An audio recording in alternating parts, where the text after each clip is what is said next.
মানুষের অনেক অনেক প্রশ্ন না আপনি তৌহিদ আফ্রিদিকে নিয়ে মানুষের মনে অনেক প্রশ্ন, এটা ছোট বিষয় কিন্তু আপনি তো সরব আছেন এই জন্য আমি প্রশ্নটা করতেছি।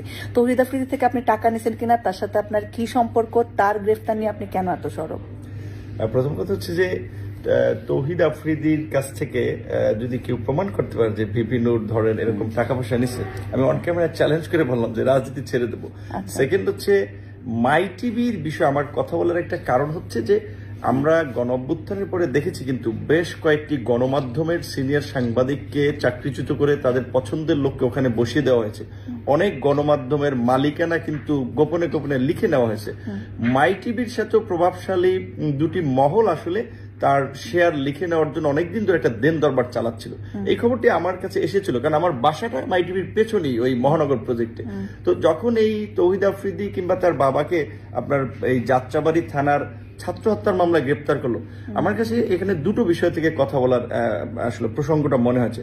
এক নম্বর বিষয় হচ্ছে যে গণমাধ্যমকে এইভাবে টেক ওভার করবে, যেটা জনকণ্ঠ আমরা দেখেছি, এটা আমরা যদি সমর্থন করতে থাকি এইটা কন্টিনিউ থাকবে, পরবর্তী পলিটিক্যাল গভর্নমেন্ট আসলেও কিন্তু এইটা চলতে থাকবে। সেটা খুব ভালো একটা এক্সাম্পল সেট হচ্ছে না। দ্বিতীয়ত হচ্ছে গণমাধ্যম তখন নিরপেক্ষ থাকতে পারবে না, থাকবে না, পলিটিক্যাল প্রেসারে কাজ করবে, যে কম্প্রোমাইজ করে ফেলবে। আমরা তো আর বলা যে হচ্ছে তারা দখল করেছে, এটা নিয়ে আপনি কিছু জানেন? মাই টিভি যে দখল হয়েছে বলছে যে আরেকজনের মালিকানাকে দখল করেছিলেন নাসির উদ্দিন সাথী, এটা নিয়ে জানেন কিছু? না, আমি এটা জানি না। তবে এটা যদি ধরেন তাদের এরকম অভিযোগ থাকে, তারা যথাযথ কর্তৃপক্ষকে অভিযোগ দিলে সেটা নিয়ে ব্যবস্থা নেও, সেটার বিরুদ্ধে কিন্তু আমি কোনো কথা বলবো না। আরেকটা কথা বলেছি আমি এই কারণে, আমার দল করে, আমার দলের আইন সম্পাদক যে আমার গ্রেপ্তারের সময় আইনি লড়াই করেছে, তাকে কিন্তু আশুলিয়াতে এই ছাত্র হত্যার মামলা আসামি করেছে।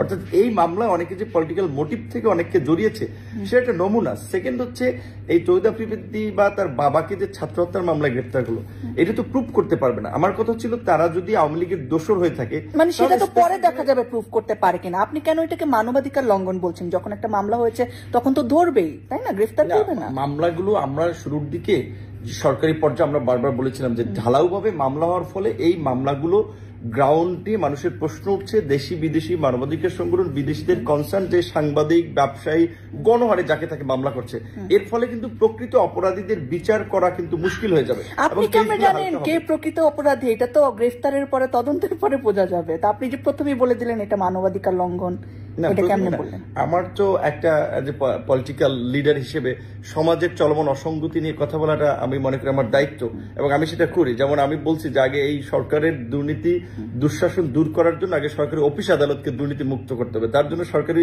কর্মচারীদের বেতন ডাবল করা উচিত। বেতনের স্কেল যে 20 গ্রেড রয়েছে, 20টা গ্রেড, আমি বলছি এখানে 8 থেকে 10টা করা উচিত। আমি বলেছি যে শিক্ষকরা সেকেন্ড ক্লাসে চাকরি করে তারা কিভাবে ফার্স্ট ক্লাস নাগরিক তৈরি করবে, শিক্ষকদেরকে ফার্স্ট ক্লাস সকলকে তৈরি করবে। তৌহিদ আফ্রিদিকে আপনার আদরের ছোট ভাই নাকি? না, এটা একেবারেই ভুল কথা। তার সাথে ওইভাবে আমার কোনো ব্যক্তিগত কোনো সম্পর্ক নেই। এটাকে একেবারেই প্রোপাগান্ডা ভাবে, যেমন আমি এখানে আসি আপনার সাথে, তো মানুষ এই ভিডিও দেখলে মনে করো আপনার সাথে জানি আমার কত সখ্যতা পরিচয়, কিন্তু আপনার সাথে কিন্তু পরিচয় চ্যানেলে এসে।